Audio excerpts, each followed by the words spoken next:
Hello and welcome to Mad About Sports for yet another video. And today we're going to be talking about the quarter-final first leg of the UEFA Champions League, which took place earlier. So we're going to be analyzing what really went about in the Champions League, how the teams go about it, and of course, who are having the pole position to go into the semi-final of the Champions League as well. As you all know, there are four ties and four intense ties between eight quality teams which took place, and it was, of course, a lot of teams went on to lose. There's not yet a draw, and that's why this time it's all about the teams coming and chasing after it and hopefully making some comebacks in the second leg. So let's start off by talking about the Real Madrid game, because Real Madrid took on the Chelsea, and of course it was the European royalty, one can say so. Real Madrid turning up once again on a big Champions League night and showing why they are still the hot favorites to go on to win the Champions League once again. So that is one major factor which you need to consider with, especially when you talk about Real Madrid, talk about the players, right? A 37-year-old Luka Modric running an absolute show in the midfield. You have to say this is just elite from Real Madrid. And you have the Chelsea is now going through a horrid time, especially when you talk about the league form, when you talk about manager crisis, and when you talk about a lot more things as well. So this is where Real Madrid are slightly facing the issue, and that is not Real Madrid. I mean, talk about Chelsea slightly facing the issue, especially when you talk about their concerns with manager, their concerns with not having any stability going into this particular leg, and that really showed. Of course, their owner, Todd Bowley, did say that they will go on to win 3-0, but they'll certainly be hoping that happens in the second leg. What really went wrong there? Now, when we talk about Chelsea Football Club, as we did in our previous video as well, you can check the video out on our channel. Chelsea is right now facing a turmoil when it comes to having that proper chemistry on the team. After Graham Potter's sacking, they didn't bring in Frank Lampard, maybe to bring the dressing room atmosphere uplifted. You can see the team is out of belief. There is a lot of reasons why the team is not clicking together. The team is absolutely disjointed. How did Chelsea go about it? Chelsea put up a lineup which was more like a 3-5-2, where they had wing backs and Reece James and Ben Chilwell to start off with, and of course they had Fofana and Koulibaly and Thiago Silva standing in the back line, and with Sterling and Joe Felix up front. Now, when we talk about Joe Felix or when we talk about Raheem Sterling, you know they are not the most conventional number nines who can be the most threatening inside the box. And that's been the issue with Chelsea. Even in yesterday's game, if you look at the early parts, if you look at that box, you can see that Chelsea did have shots inside the box, especially if you see the one near the box, the most nearest one near the box. That's where they finished or lacked finishing, They brought in Mason Mount in the second half, even that there was a chance which they created, which Adam Militao beautifully cleared as well. So if you talk, those are the chances which you want a team to finish. Now, when we talk on the other end for Real Madrid, they had two proper chances. You can say one chance which was finished, and second chance it was a beautiful goal outside the box from Marco Asensio. But what is that? What makes Real Madrid? If you look at that, if you look at the way in which how Real Madrid went about, if you look at the passing network, for example, in the yesterday's game, you can understand that Real Madrid's passing network is so much more compact, so much more aligned to itself. Now talk about the major ball receivers, right? Especially when you talk about ball carriers, ball receivers, and ball progressors. You can understand that Luka Modric, Toni Kroos, these two are the pivots. These two are the pivotal parts, especially when you talk about receiving the ball, then running the play on. Luka Modric, the ball carrier of Luka Modric, actually showed how effective he can be, even at this age, bossing through the midfield, which had Conte on the other end, which had Enzo Fernandez on the other end, which had Kovacic on the other end. That play of Toni Kroos passing it out to Luka Modric, then running a play on the left hand side, drifting wide on half spaces, linking up with Vinicius Junior, then letting Vinicius Junior to break through, or letting Benzema to absolutely get in spaces. These are the major difference if you look at the larger context of things. Now, if you talk about Federico Valverde as well, Federico Valverde linking up play on the right hand side. If you look at this season entirety, Federico Valverde has been someone who likes to be on the right hand side. For the last two seasons, he has been preferred as a right wing back or a right back or more often than not. Now, Federico Valverde switching, interplaying with someone like a Rodrigo getting in middle as well. You saw that happen quite a lot of times yesterday. That's what makes Real Madrid so good in this season. the interchangeability between the players. When you have Rodrigo on your team, who's got the pace, who's got the elite skills, especially when it comes to creativity as well, that really helps someone like Federico Valverde also to be that free roaming midfielder in there. That also, defensive attributes, attacking attributes of Federico Valverde is elite. And you saw with Carvajal as well. It also helped Carvajal at times to slightly drift in half spaces, and that helped and give with someone like a Federico Valverde. That's just the experience of him playing as a right winger, and also when you have Rodrigo, you can do that. So that was one of the major factors that really opened up Chelsea. Chelsea did not expect Federico Valverde to move up the field, and also to move drift slightly wider as well. That put in a lot of onus on someone like a Ben Chilwell, for example, who was operating on the left-hand region for Chelsea, as to how he should be going about it. Because Ben Chilwell likes the attack, but then at the same time, he had to defend when he had two quick right wingers or right midfielders out there on the right-hand side. Now, let's talk about Chelsea. Now, what do you see from this? The map is very clear, the distribution. Though Enzo Fernandez was collecting a lot of balls, the distribution. If you look at Real Madrid's passing map, you look at Chelsea's passing map, what is the difference? The distribution of playing vertical balls. The essence of playing vertical balls, especially so important, especially if you have to show your intent. And that's something which was missing in Chelsea Football Club. If you talk about them, not just this match, if you talk about their last 10 matches, this has been the case. The final ball, penetrating into the final third, having that progressor in the midfield, is completely missing. Is it just coming down to midfield? It's also with attack. Now, when you talk about some of the elite teams, so you talk about the Real Madrid, so you talk about right now with Manchester City, they have that striker dropping in the midfield, which helps someone like some of their wingers to really bombard forward. That's not been done. The extra man in the midfield, the extra creativity in the midfield to go out there, the confidence which has been lacking in Chelsea is one of the major reasons why they find themselves in trouble at this point of stage. And that's how the game went about. Let's look at Vinicius Jr., right? He ran a show yesterday. If you talk about Vinicius Jr. in particular, the two goals which came, both are Vinicius Jr.'s footprints, right mark all over it. The first goal, Carvajal's beautiful ball through. Vinicius tried to take a shot that it came straight on the foot of Benzema. Second goal, once again, Vinicius cutting inside and playing that ball through to Asensio to clear that space and put it right into the left bottom corner. Now, that is what you're talking about. Vinicius Jr., when you let him run inside, you have to say it's the most dangerous thing in the world right now, because Vinicius Jr., the experience he has got, the kind of play he's been doing over the last 1 year, the evolution of Vinicius Jr. in itself has been one of the bright positive prospects when you talk about Real Madrid. And that has been Real Madrid's major success. Whenever Vinicius has been kept quiet, Real Madrid has been kept quiet as well, majorly. Now, when you talk about Vinicius, when Vinicius has a good game, Real Madrid often tends to have a good game, because that's the impact. The way in which he can cut inside, the way in which he rightly puts the ball into the legs of Karim Benzema, into the legs of your right winger. That's what is the difference. When you talk about Champions League final, when you talk about Champions League semi-final last year, quarter-final last year, there's been one identifying factor alongside Benzema. It's been Vinicius Jr. His moments in play have made a lot of difference. And that is it. That is the major difference when you talk about the larger scheme of things as well. So let's go to the next match. Real Madrid on pole position right now to possibly make it to another Champions League semi-final. Let's talk about another intense match which took place in Champions League. It's Manchester City versus Bayern Munich. Who saw that whistle coming at the start? 3-0 in Etihad. Manchester City take pole position to get into another semi-final to maybe possibly face Real Madrid. Now, what makes this Manchester City team slightly different?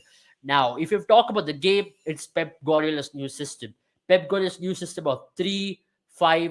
It has really helped in a lot of ways. Now, how has Pep Guardiola gone about it? 3-2-2-3. That is the way he's broken it down. When you have someone like Akanji, Nathan Ake, and Ruben Diaz is in your back line, and where he has played John Stones alongside Rodri in the midfield, the double pivot of these two has really made a lot of difference. And the three number 10s, in when you have Grealish, when you have Kevin De Bruyne, and the way in which they've gone about with Bernardo Silva as well. So that is the way how Manchester City has operated so far in this Champions League. They've had a good run so far when you talk about the way in which they've operated under the system. They have deployed the system even against Southampton. If you talk about this deployed system against Liverpool as well, Pep Guardiola has had enough success in the recent past to actually have a belief in the system, you can say so. And that is, this system is so much more different because it helps someone like a Rodri to move a lot more up the field. It helps someone like a Rodri to play that role where he can go up the field. You saw that when someone like Jamal Musiala was on Rodri, and the way in which John Stones was able to drive players, which helped Rodri to actually be released. Now, when you talk about the right hand side as well, they were trying to create overloads on right hand side of Manchester City, where they were trying to absolutely take Alphonso Davies' threat off the radar as well. Now, when you talk about Bayern Munich, one of the major threats, one of the major attacking threats of Bayern Munich come from the left hand side, because they've got someone like a Coleman. At the same time, they've got someone like Alphonso Davies as well. Now, these two form a major chunk, especially in the attacking threat in the final third, moving up the field, and that was a major difference. The way in which they were able to counter Alphonso Davies, which certainly Thomas Tuchel did not see it coming, because Alphonso Davies had a horror time. Alongside him was Upamecano, pressing Upamecano. Someone like a Jack Grealish applying pressure constantly on Upamecano. In right half spaces, allowing someone like a Gundogan to make those runs. That made a lot of difference for this team. And that in the larger scheme of things was the major difference if you talk about the way in which they played this game. Now, Gundogan and Kevin De Bruyne are so important to this team because it certainly helps in that 3-2-2-3 system to have two players in the half spaces making those runs, having that creative opportunity, which helps the wingers also to stay wide at the same time drift inside. Now, how does this system work so effectively? Because three centre backs, is it a defensive system? Is a question for a lot of people. Now, we have to also understand that John Stones do tuck in as a centre back, which helps someone like Akanji or Nathan Ake to move up the field on the left hand side and right hand side equally. And if you look at this game as well, in this game, you saw the way in which how Akanji and Nathan Ake did create those opportunities, especially moving up the field, creating those opportunities for someone like a Bernardo Silva to link up with. But majorly, you have to say it's been Bernardo Silva and Kevin De Bruyne who was having that overload on the right hand side, which helped someone like a Haaland also drop into the midfield. You saw Haaland having that evolution when he came into City, and what he's now. The evolution of Haaland has been incredible. Now, Haaland scoring 45 goals this season. What an incredible season he's had. I mean, you have to say this is one of the best seasons by a player in the recent past. 45 goals across all competitions, and not just that, scoring goals in Champions League. Once again, Haaland coming to effect, having an assist, having a brilliant game once again, and scoring that goal towards the end as well. You have to say Haaland's positioning.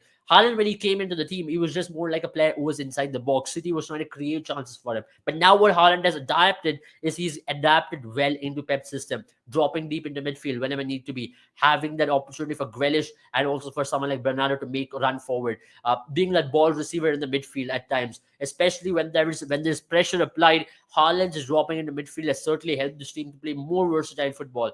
That's something which you missed out of Haaland in the initial phase, the first 4 to 5 months in City. You did not see Haaland do a lot of work, and now Haaland pressing as well. The press and the work rate put in by Grealish and Haaland has been incredible. Now let's talk about Jack Grealish as well on the other end, because Jack Grealish has been outstanding because he's faced a lot of criticism over the last 1 to 2 years as to he's not been contributing so much to the goals. But is it just about the stats of assists and goals of Jack Grealish? Certainly not. If you have talked, one of the clear cut scenes of what Jack Grealish is all about is when he made that back heel pass, pressing Upamecano, making that back heel pass, making that run to Haaland, and Haaland crossing it over. So you have to say Jack Grealish's importance in City's midfield and City's wing has been incredible.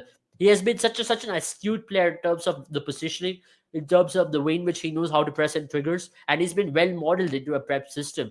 Maybe one of the major reasons why he's preferred over someone like a Phil Foden. Phil Foden was the preferred option if you talk about it. But right now, Pep certainly believes that experience, not just the experience, the adaptability and temperament which Jack Grealish brings into that midfield, into that system, is a lot more versatile. And that's one of the major reasons why Jack Grealish has been the preferred option. And maybe this season you have to say the work rate put in by Jack Grealish is right up there in top 5 leagues in Europe as well.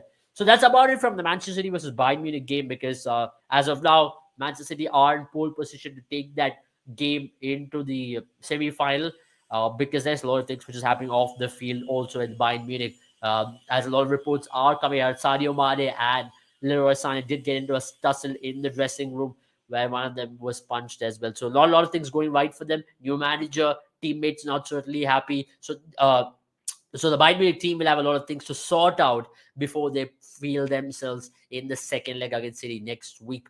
Let's go to the next game. Let's talk about Napoli versus AC Milan. What a historic rivalry if you talk about it. Two big teams. One is a major Champions League royalty. One can see, so seven-time Champions League winners AC Milan now are have taken the lead going into the second leg, where they'll be going into Naples with that 1-0 lead. If you talk about that game, you have to say it's been beautiful football played by AC Milan. They absolutely hold that edge against Napoli. Two times in 2 weeks getting past Napoli. First time getting past them in a 4-0 win in Serie A.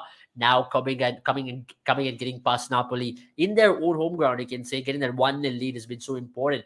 But how important has this game been? If you talk about someone like a Salsa Maker, if you talk about someone like a Brahim Diaz, you have to say Olivia Giroud, they all did step into this game beautifully. And more than that, you have to credit Magnan, the goalkeeper of AC Milan, put in a man of the match performance. The kind of one touch, the kind of saves which he had, especially with one-on-one saves, the reflex saves, and the distribution of Magnan was outstanding in the game against Napoli. He was a point of difference, you can say, from having that 1-0 lead, or maybe even considering it and going in as all even Stevens into the second leg. He was the man of the match for a lot of reasons. Especially when a goalkeeper is man of the match, it's not often a good sign. But it's just that goalkeeper. If you talk about Napoli's form, if you talk about Quicha Kvaratskhelia, when you talk about the attacking threat up front with Lamotka out there, you have to say you need a goalkeeper who really reacts to it, who's really composed. And you have to say Simon Kjaer as well. He showed his experience in the defensive line, how he kept it so compact, and the wings once again. Rafael Leao having a fantastic time taking on the right wingers or right backs of Napoli once again. You have to say the AC Milan have got the edge, because in the second leg, Napoli will not have a Gisa and also Kim Min Jae. Gisa was red carded, and Kim Min Jae will miss out after a yellow card yesterday, where he'll be suspended. And now the biggest question is, will Victor Osimhen be back for second leg as well? Because yesterday you did see Victor Osimhen was a major miss, because Victor Osimhen has been the player to watch out for in the top 5 leagues in Europe. Just looking at the pace, looking at the adaptability, looking at the way in which he has played throughout the season, his missing was clearly evident on the Napoli side. Kvicha Kvaratskhelia had a decent game, but it was not upon Kvicha Kvaratskhelia to take the team alone into the next level. So it is about time they look into the fitness of Victor Osimhen, and if he is fit and fine to go, the Napoli will certainly believe. But at the same time, they will miss someone like a Kim Min Jae in the defense, because he's been one of the focal points in their defensive line throughout the season. For AC Milan, once again, it comes down to how their defensive composure remains. It's about now getting that 1-0 lead and maintaining it in a better way. If they can get one more goal at Naples, they'll believe that a Champions League semi-final awaits them. Now let's talk about the next game. It is the other Milan, which is the Inter Milan now, who's taken a lead against Benfica. Now, what is the clear factor about the last 3 games we spoke? The 3 teams who came unbeaten to quarterfinals. Talk about Bayern Munich, talk about Napoli, talk about Benfica. The the 3 teams who were the only unbeaten teams in the Champions League one, who has had complete victories, they have all been beaten. I mean, you have to say that it is just about it's just a Champions League. It's a different beast and altogether. When it comes to big competition, when it comes to cup competitions, funny things keep happening, and you have to say this is one of those things as well. Where Inter Milan has been absolutely clinical. But if you look at the stats of this game, you can say the possession was with Benfica. You can say Benfica had more shots on target. The XG was one thing which you have to talk about. Where the shots good enough to create the XG? Definitely not. Of course, Lukaku scored a penalty, and of course, Barella scored another goal. But Inter Milan's defensive performance throughout the season has been top notch. You have to talk about the game against Barcelona earlier this season, where they played both in Camp Nou and also at home. That's where they started believing that they can have a very good defensive performance. If you look at this game, the man of the match was Bastoni for his incredible defensive performance. The way in which he contained something like Gonzalo Ramos, it's impeccable, you can say. And that's where winning in Benfica's home ground is never an easy thing. Not a lot of teams have been able to do it throughout the season. Estado Drago is one of the toughest places to go out there and get a victory. in top five leagues in Europe, and you have to say that the way in which Inter Milan has been able to get that 2-0 lead, and which they'll be taking into San Siro next week, is going to give them a lot of confidence and belief that they can do it. Now, especially when you talk about cup competitions, having a stable defense. Now, if you talk about Inter Milan, it's not even in 2010, it was very similar. It was not the most expansive team, though they had someone like a Pandev, Snyder.